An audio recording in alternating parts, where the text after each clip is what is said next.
Welcome guys, welcome back to the channel for today's daily video. A bit late because well, we run in some trouble, so the video is out a bit later, but still a very good video with some interesting news, especially moving forward, considering Allegri tweaked the lineup and is expected to do it even again on Sunday against Genoa. So we'll talk about that a bit. But first, as you can see at the bottom, we're doing a Christmas giveaway.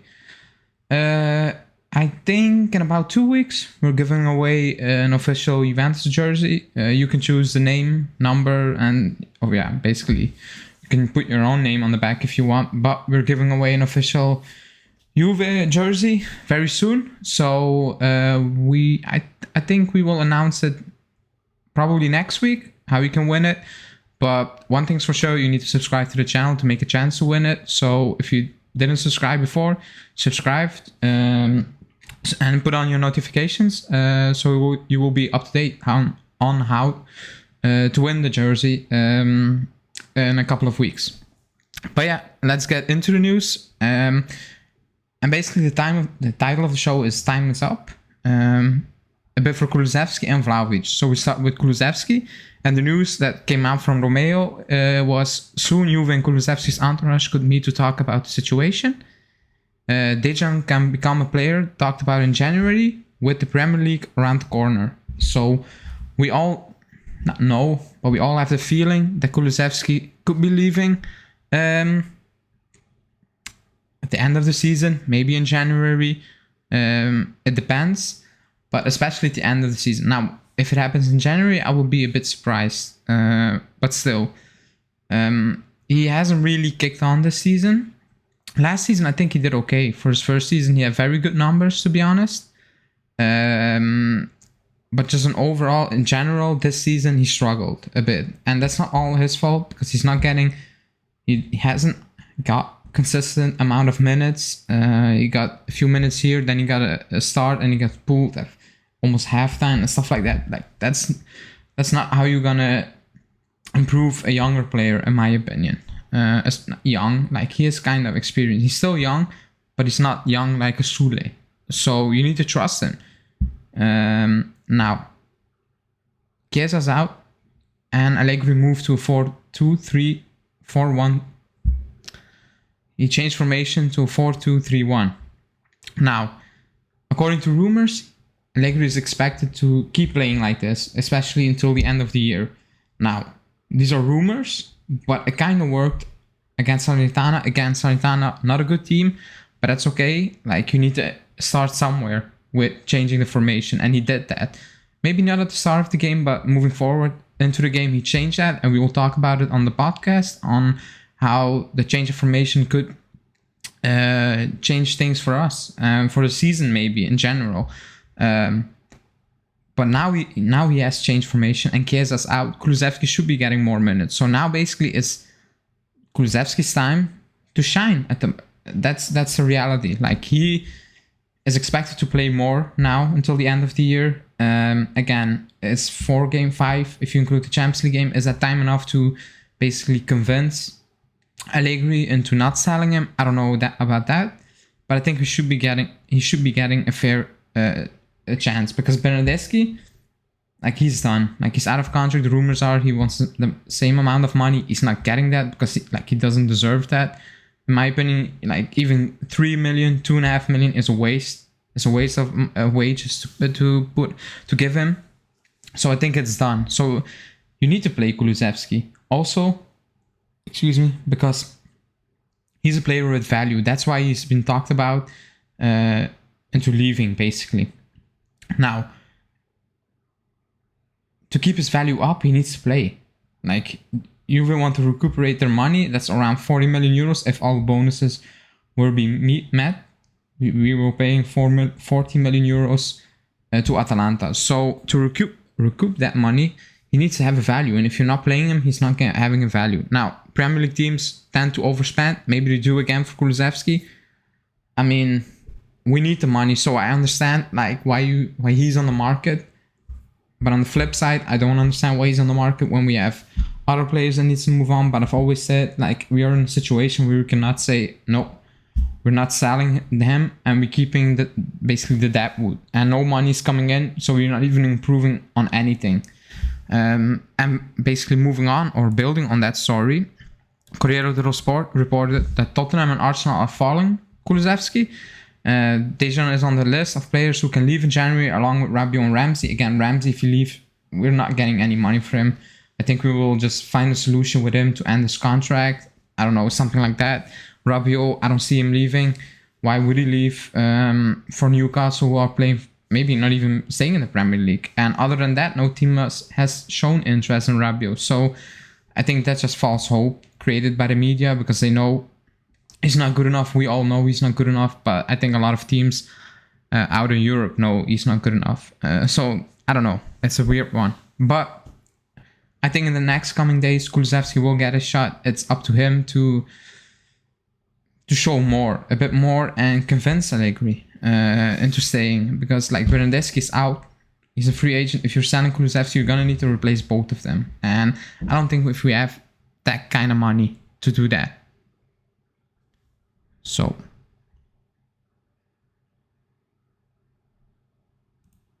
let's move on.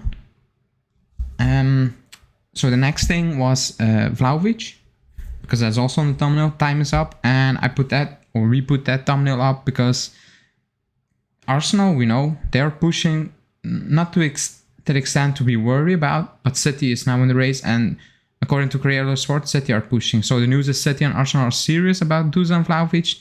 The clubs are ready to make a big offer in January. It's difficult, however, that Comiso will let his player leave in the winter session. City wants to offer the money now to win the battle with Juve. Now, I think Comiso will be more than happy to sell in January. That means Juve is out of the picture because we cannot pay him in January. So I find that statement a bit weird. I know they're fighting for Europe, but at the end of the day, it's a lot of money for that type of club. For anyone at the moment, 70 mil, 60 mil, it's a lot of money. So I think he would consider letting him go in January. Now, I don't see City going for him, especially not in January. I think that's, I don't know why that it has been put out there, but like City are not a team that make these type of moves in January, especially when they know Haaland is available, maybe Harry Kane and players like that. So I don't see it happening. I think he's just going to stay until the end of the summer, and then we will see if we have the money. For me, he needs to be the number one target. We will get into more news. So the other report was Juve from Di Marzo, basically saying Juventus in January, I doubt they can do a deal for Vlahovic. It seems to be more realistic in the summer rather than in January, which we all knew. And basically building on that, Calciomercato are reporting that Scamacca is basically back on the table as an option. Calciomercato saying the Juventus management, led by Cherubini, has recently reestablished contact with Scamacca's entourage to ask about the situation. He was already a Juve target last January, and we also know when Ronaldo left, we were heavily linked to him, and then at the end we got Keane because Sassuolo wanted 30 million euros, and at the time he was scoring like 2 goals every 20 games. Now he's scoring more, so Sassuolo will ask for more money. That's how it works. Again, Vlahovic for me is the number one priority because I think he's really special. Like, he has something different compared to Scamacca. He's further ahead in his development, and we need a number 9 who's ready now to replace Morata. And I don't like, Scamacca is not ready now, in my opinion. Is another project. You need to hope he hits a ground running. You need to be more patient because Vlahovic is further ahead in his development, and we need now. And I think you cannot, like, that's an opportunity to get Vlahovic, and I think we should be all over it, especially considering Morata, he's not it. He's not the real number 9, and Keane hasn't kicked off so far. I don't think he cannot be a first striker option for a team that wants to compete for the Scudetto, wants to go deep in Europe again. I don't think that's Keane, that's not Morata. They are good coming from the bench, but too expensive to keep Morata on the bench. So for me, it needs to be Vlahovic and Keane being the backup, maybe with Caio behind them in some capacity. Or Luca and Caio. You sell Caio. I don't know what the club is thinking, but just the point is we need a real number 9, like someone you can build on, someone you know, okay, he can do it, and he is only improving. Like Vlahovic is so young, you're gonna get your money back on him, even if he wants to leave in the future. So that's that. Then we move on with Zakaria, also from Di Marzio. He's saying Juve as well as Roma are also moving for Zakaria. It's a more complicated situation than a few months ago when Juve had him in their hands. Now, nobody ever reported that Juve had Zakaria in their hands a few months ago, not even Di Marzio. So that's a very weird statement to make, because nobody ever talked about Zakaria until a few, I would say 6 to 8 weeks now, not even 8, 6 weeks, and nobody ever reported, oh, we have him in our hands. Like, nobody really reported that.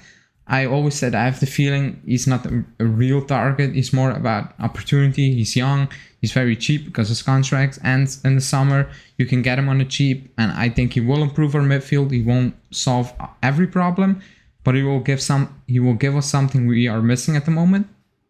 Now, if Roma are in the race, we should be winning that race. Let's be real. We should be winning that race easily. If it's Dortmund, I'm a bit doubting, because I think they're in a better financial situation, that's for sure. But they develop young players. Now, I don't know if Zakaria wants to go from Gladbach to Dortmund and not Juve. I don't know. I don't know if Allegri wants him. I think that's the biggest issue. Does Allegri wants him? And also, we need to sell before we get him in. Maybe that's playing a part in Zakaria's decision. Him not being sure if he's really gonna go to Juve, so he needs to keep his options open. Maybe that's coming from his entourage, and that's why the news is so conflicting on him. At the moment, I don't think we are getting him. I don't think we are getting anyone in January, because we need to sell, and you can sell Ramsey, but I think we're not getting any money for him. I think we will find a deal with him on basically ending his contract. So I don't know. Let's see how that will go. And then the last bit of news. Okay, so a lot of people are asking, why don't you guys talk about the situation? And to be honest, we don't talk about the current situation off the field issue, because it's the media reporting all of this, and it doesn't make sense what they're saying. Like, they have no inside info, they're guessing. I saw Gazzetta dello Sport writing something and then deleting the article, so it's a mess. So the media basically is now acting like a court system. They are making judgments, throwing out possible punishments out there without even having a clue about the situation. That's the reality. Now, Romeo tweeted, as reported by Corriere Torino, after the latest house search at Juve headquarters, Cesare Gabasio, the club's lawyer, is also under investigation as part of the proceedings. The hypothesis is to have made basically a false image, created a false image of the balance sheet of the club. Now, if that's true, the club will get punished. Again, according to half decent sources, it's a big fine. It's not a point deduction. It's just a heavy fine. That's club's problem. Probably they will pay from their own pockets or somehow. That's their problem. But Serie B and point deductions at the moment are far away, because nobody has an idea what is happening. Like, they're searching for things that are not there at the moment. That's basically the news. They're searching for something they cannot find, and nobody knows what it is. So I don't like the entire story is very strange, and the news reports are very conflicting. They change every day. That means the news reports have leaks, and they're just putting things together without knowing things. So they're just making up things, filling holes with a bit of imagination. That's how it feels, because they are conflicting. They change every day. They delete some stuff. It's a shit show. That's why we're not talking about it until something concrete comes out, something official comes out. And at the moment, nothing is official. Also because not only Juve, Napoli and other teams are also under investigation, but they're using our name because you know why? It sells. It's trendy. So that's why we're not reporting at it at the moment. That's basically the only reason why. But yeah, that's today's news basically. As always, like the video, subscribe, especially subscribe and put on your notifications. Because we're doing a Christmas giveaway where we give away an official Juve shirt. You can choose the first one, home, away, third kit, name. That's up to you. You can choose that. So put on the bell notifications on so you can stay up to date and you get the latest news on the giveaway. Keep an eye on our Twitter account also, where we will announce the contest. And that's it. And we'll see you in the next video. Ciao.